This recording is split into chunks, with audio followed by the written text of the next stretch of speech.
بگو که روح دمیده شد درها که سیاه و با قلم قدرت بر پیشانی نگاشته شد.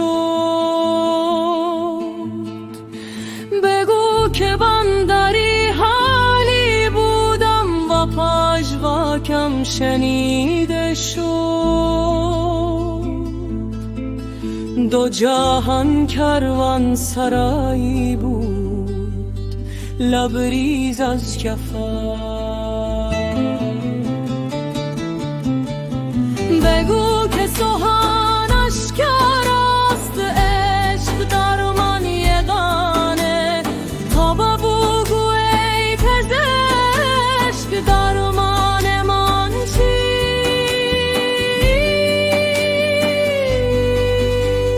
بگو که پروانه‌ام در میان آتش افسانه‌ای خوشنوام در سرای جان.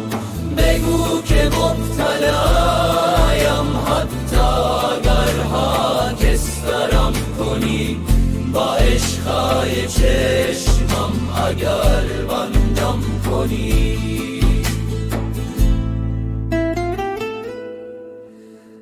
بگو که اسیرم و ذاتم حبس ابد است.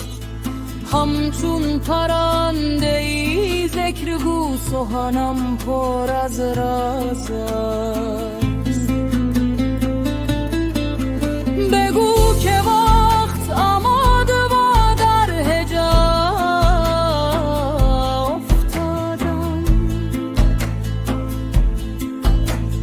در عالم افلاک غرق در شب شدم.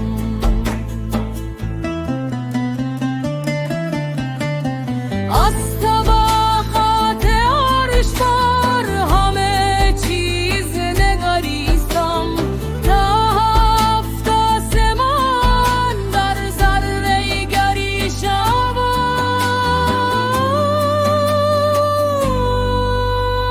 بگو که پروانه‌ام در میان آتش افسانه‌ای خوشنوا در سرای کن.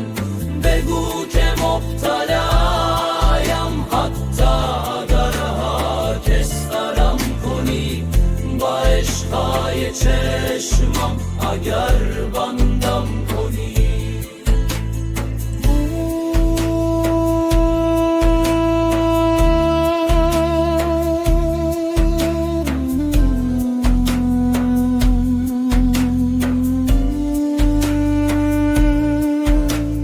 بگو که پروانه